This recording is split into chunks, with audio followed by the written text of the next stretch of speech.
The preceding program was brought to you in part by FTD.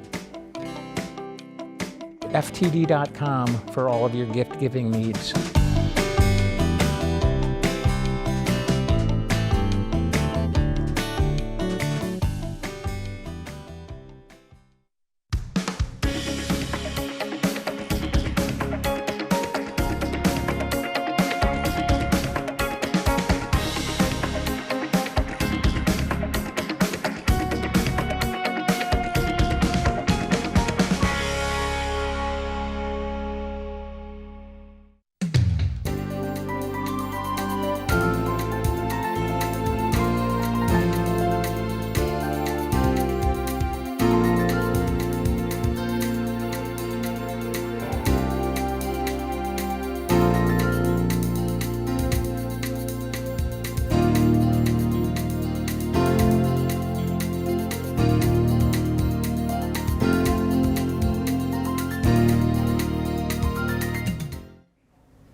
Welcome to this week's edition of the Pete Mezzetti Show. I'm Pete Mezzetti. It's actually Town of Old Saybrook night tonight on the Pete Mezzetti Show, and with me to discuss what's going on with the Town of Old Saybrook is Heather McNeil, who is with Old Saybrook Youth and Family Services. Welcome. How are you? Thanks, Pete. I'm good. Thanks for having me back. Thanks for coming down. How have you been? Good. Thank you. What's new? Oh, it's been busy at the agency, as you can imagine, with spring coming and planning for summer programming and the end of school year. We've been really busy. And I'm assuming you're busy with what's going on up at the Capitol in Hartford. Sure. Yep. We have Connecticut Youth Service Association Youth Day at the Capitol coming up on the 24th or 25th. Actually, I should know which date that is. Okay. But where our youth groups can go up and advocate for bills in legislature that impact them directly. Oh, nice. Yeah. And you think that's going to... It's usually really well attended, Is it? especially from the towns that are closer to Hartford, because we have to get the kids out of school, but New Britain and Middletown and whatnot always have a strong presence at that. Now, how long have you been with Youth and Family Services? 15 years. Wow. In March, yep. And it's different every day, and I've loved all of it. It's always a challenge and an opportunity to really develop things that I'm passionate about. Yep. Now, what types of services do you guys offer? Sure. We provide clinical counseling services for individuals, families, and couples. We work within the schools as well. So we have a clinical staff of marriage and family therapists, drug and alcohol, and licensed professional counselors, as well as some master level interns from CCSU, SCSU, Fairfield University, and UConn. Okay. So we provide a training program for graduate therapy interns in training. And then we do positive youth development programming, which is some of the fun stuff. And then we also do prevention education. In fact, that's one of our legislative mandates, is to provide prevention education for parents and students and the community. Okay. Now let's talk a little bit about each program. Sure. Okay. So the prevention work is actually what was on the topic for tonight, because National Prevention Week is coming up in May 11th through the 17th. Okay. And of course that's a national movement, but within each area we are tasked with coming up with our own agenda. So within the high school, for instance, we'll have certain what we call tabling events, which is providing education for students around things like tanning beds, because prom season's coming and they all go to the tanning beds. Yes. And there's a lot of risk inherent with that. So we'll partner with someone like the local town nurse who will come and she'll give out samples of sunscreen and other things and talk to kids about risk. On the end of that week, on Friday, we're having a town green kind of party for middle school students who've been involved with some of our prevention topics throughout the year. Okay. And we'll have some activities and things for them to do. But we focus on things like reducing the amount of time they spend on video games, but also gambling is kind of a new, gaming and gambling, spending money on video games and accessories is kind of a new issue for younger students. So we have experts who will come and talk to them about that as well. But energy drinks, vaping, tobacco, CBD, things like that. So, wow. Yeah. And then the other part that I mentioned was counseling services. And We provide services for residents of Old Saybrook, Okay. and regardless of their ability to pay. So as you may know, mental health services are much in need these days, especially post-COVID, and sometimes hard to access. So in Old Saybrook, people can call Youth and Family Services. I do a brief assessment over the phone to see if we're the right fit for them, to make sure we're the right level of care, and then can assign them to one of our clinical staff. Within the school, we work with the school guidance teams to provide support for students who, may be struggling with anxiety related to a test or going to class, or maybe there's some social relationship issues going on, because middle school can have a lot of that, right? Yeah, absolutely. So our clinical staff are in the schools usually Monday through Thursday, and we're also in the elementary school because we do a lot of emotion regulation and conflict resolution things with the younger kids.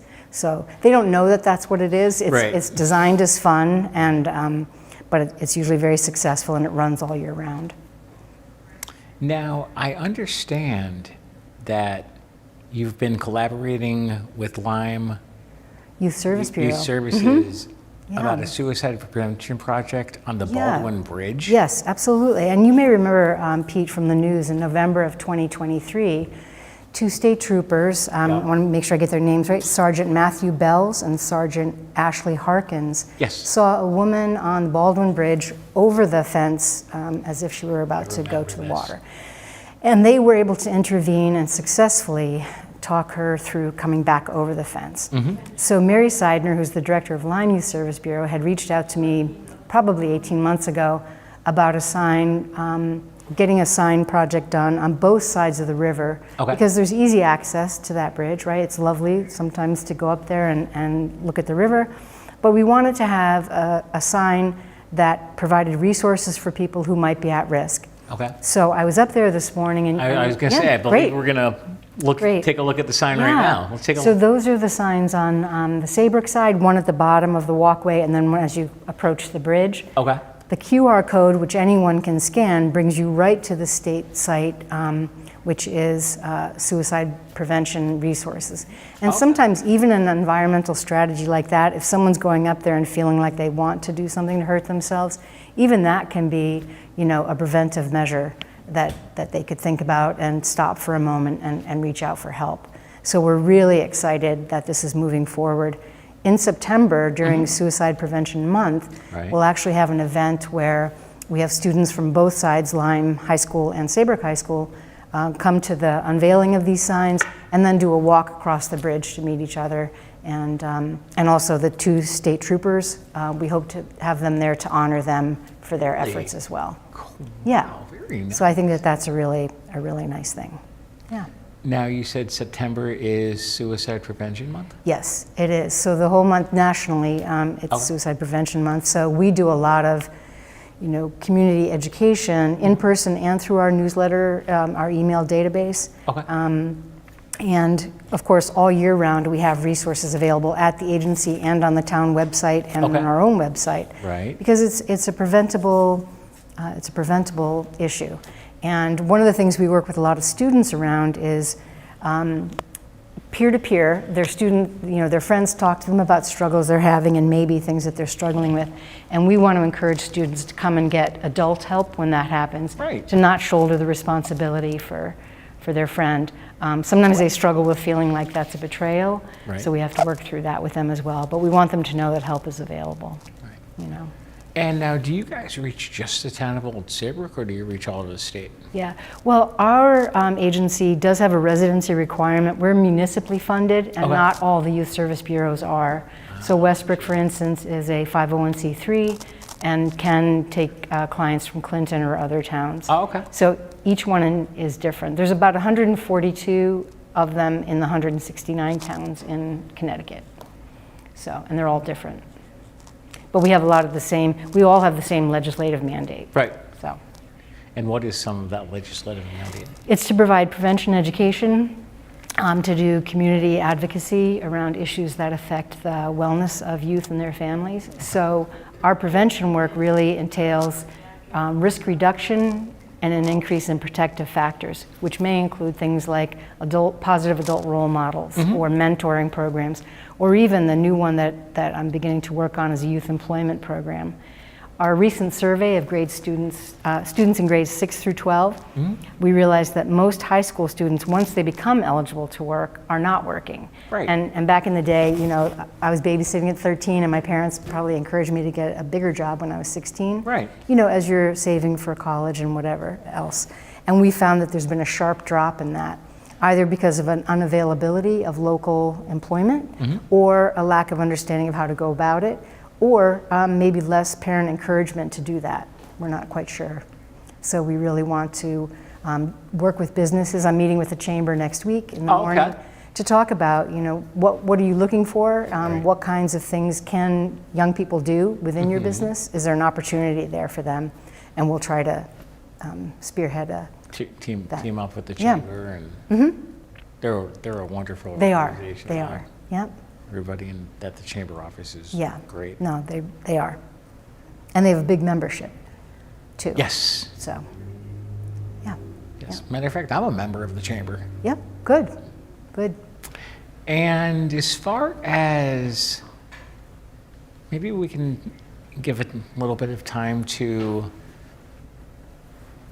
like, suicide prevention, and if people... Sure. I think that, it's such a big topic and probably under-discussed in certain ways. And there are so many different reasons why, especially youth, might be considering it. They don't have the life experience to be able to think long-term necessarily. Right. And we've heard that phrase, suicide is a permanent solution to a temporary problem. But often when youth are 14, 15, 16, their brains don't have the capacity to necessarily put that in perspective. Right. And so we want to make sure that it's not a solution that they're thinking of accessing, that we want them to reach out and understand how to get help before they feel like they're at that point. And also to work with parents and other adults in there, even coaches, parents, people that they might see at church, to be able to understand some of the warning signs for what might be leading to that. Right. Yeah. Would you mind sticking around for another segment? Absolutely. All right, we'll be right back.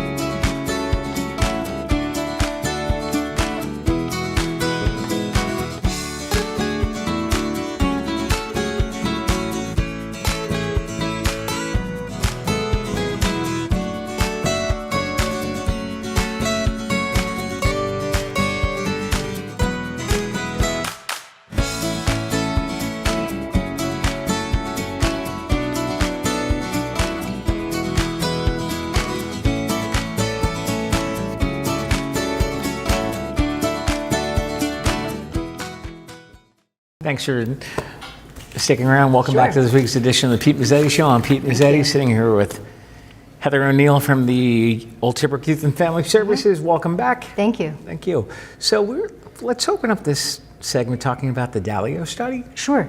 It's a study that I had sent along to you. It's called Connecticut's Unspoken Crisis. Yes. But it was a study that was done that identified 119,000 kids in Connecticut who are at risk.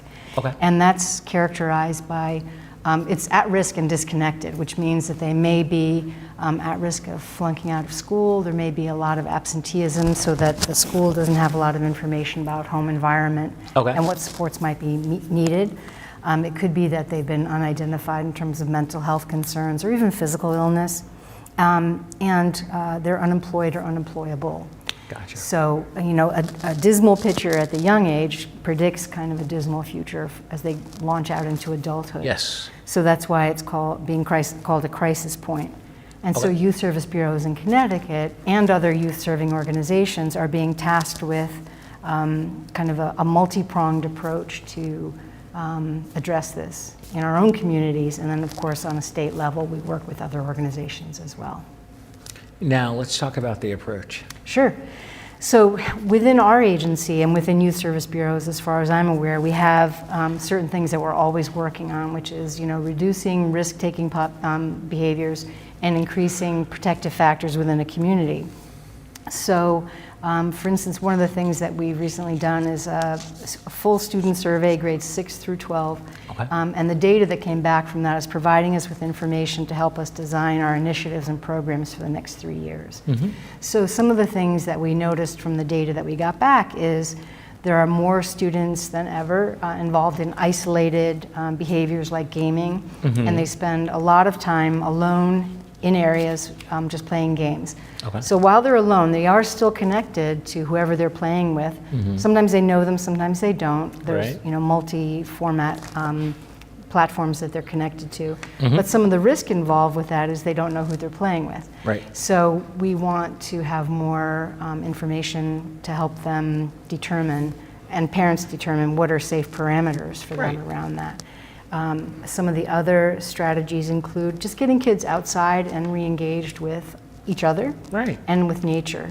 So to that end, this summer we have several programs with the Bushy Hill Center in Ivoryton. Oh, sure. We take them to Mystic Aquarium, we take them to Gillette's Castle, we do a lot of hiking groups with grades 3 and 4, 5 and 6.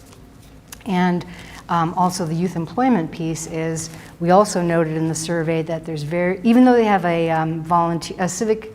community service hour requirement in Yeah. high school, a lot of them beyond that don't necessarily engage with much of the community. And Right. some of that may be that fewer families attend church than they used to, Right. even 10 years ago. Fewer students are working, so they're not engaged with businesses and getting their folks to come in Right. and engage in that. And so the youth employment program that I'm in the process of developing hopefully will get youth connected in that way. I think the school is doing a really great job, for instance, in bringing Electric Boat to the high school to do the Yeah. interviews, because some of those students start with an internship in high school and end up getting employed. Really? Because not everybody is college bound Right. by decision or other factors. So I think it's great to have them feel like there's still a future for them that's going to be productive and economically feasible. Right. Yeah. You guys are a very busy organization. It is busy, and it takes a lot of different forms. One of the things that we've been struggling with really is having parents come out to programs and events, Okay. even though, we design them around things they've told us they want. And I totally get it. When everybody gets home, they're too tired to go back out. So then we offer it hybrid, in person and online, Oh, there and you go. still attendance is low. And across the board, other youth service bureaus talk about the same thing. So I think in general, adults and parents are fatigued. Right. After COVID especially, I'm not sure everyone has just bounced back. No. And not that they will. It's not going to be like it was before. Right. But for instance, the survey presentation that we did previously, before COVID, I would have had a full library at the middle school for that. And then we did it online just a few weeks ago. I only had about 11 parents for the grades 6th, 7th, and 8th. Really? So that was disappointing. We will find other ways to get the information out to them, but it's always nice to have them attend so we can have interactive discussion about the results. Now, what types of information did you share when you did the course? Well, one thing I think that's of interest is that technology is always going to be part of the conversation that we're having now in terms of what's impacting our students and what they're exposed to. And 46 overall of the student body 6 through 12, 46% reported that they had received some kind of sexting information on their phone. And that's a very high statistic. Right. And it's also very shocking if you're in grade 6 and something like that comes up on your phone. And we wanted to share information with parents about the legal consequences of that as well, because it's very serious. Right. Even if you didn't send it, but you receive it on your phone, and then you have it on your phone, you show it to somebody else. Right. So that kind of information is concerning.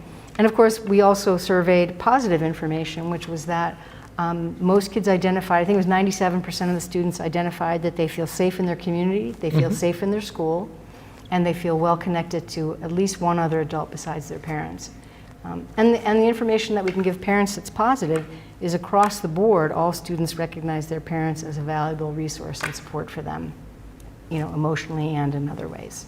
Wow. So as much as parents often think they're not doing a great job, Yep. this survey information indicated they really are. So we like to tell them that. Right.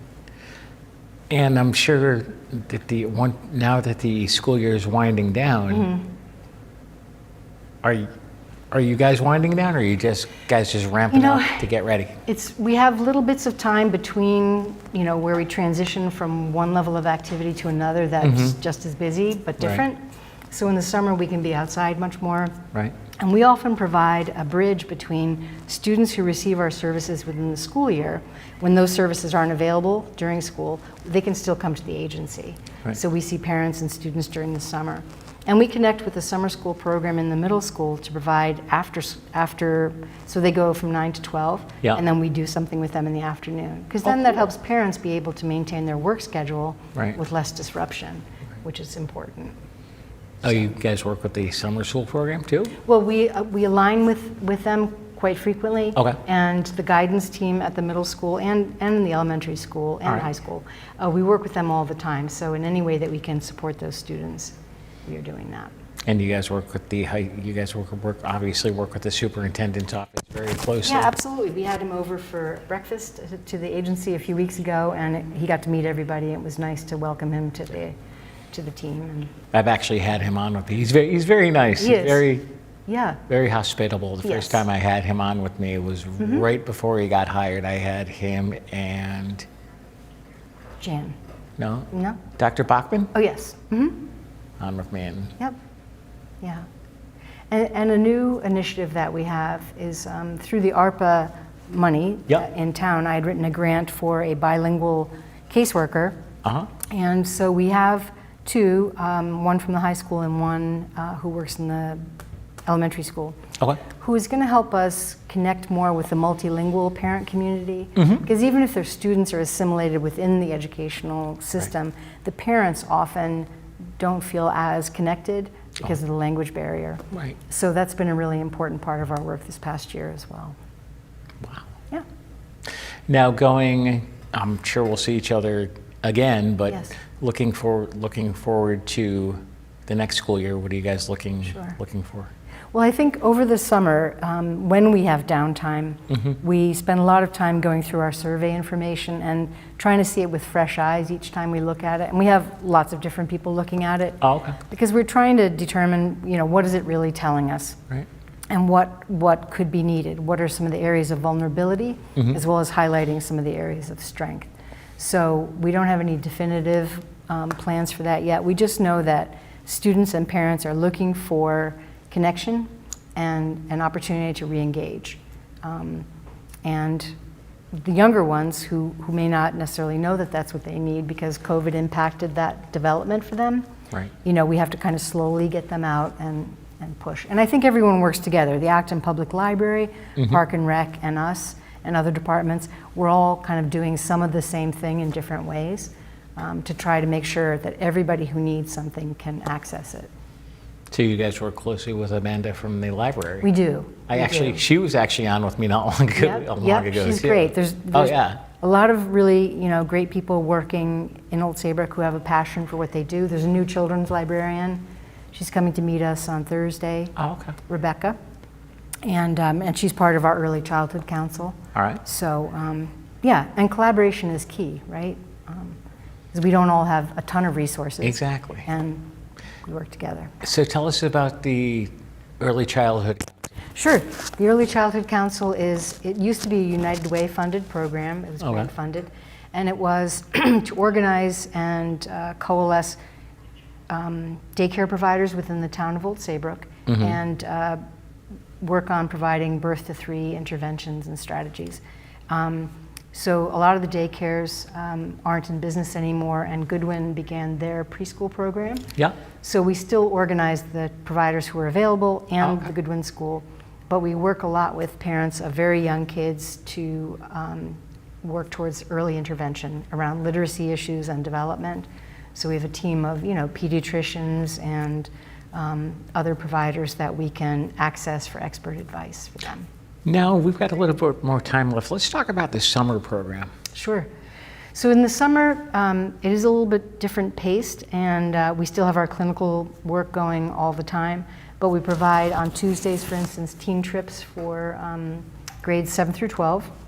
And that might be anywhere to, we take them to Providence Mall to school shop, Okay. because there are no malls around here Nope. anymore. We go to, not Hamilton, the beach in Rhode Island, Misquamicut. Misquamicut. We'll take them to an exploring park. We take them to Outward Bound in Mystic. Oh. And then we take them to escape rooms. So just a day where there's an activity that's kind of low cost or no cost. And we have 2 vans, so we're able to transport about 14 Right. students at a time.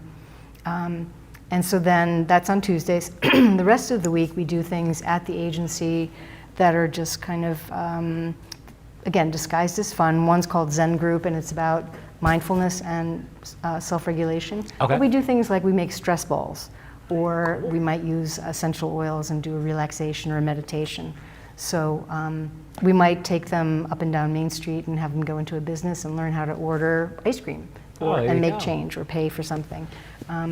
And then we take them to a lot of area attractions that they may not have ever been to, like Gillette's Castle or Pandemonium. Have you been to the rainforest in Deep River? No, I haven't. Have you heard of it?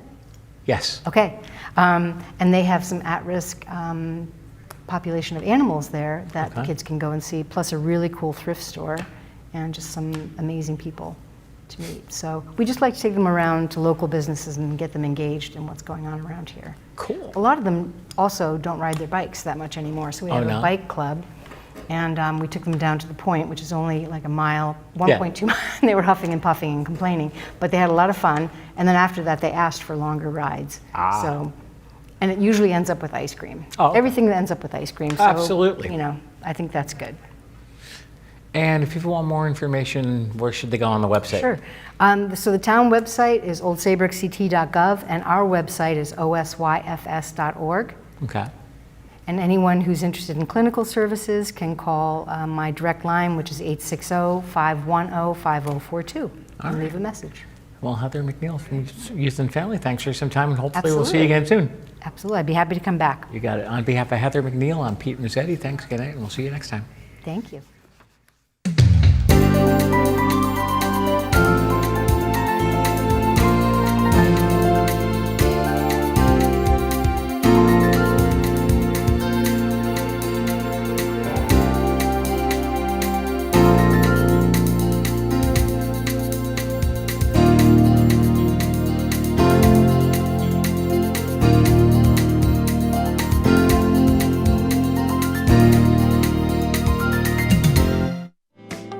The preceding program was brought to you in part by FTD.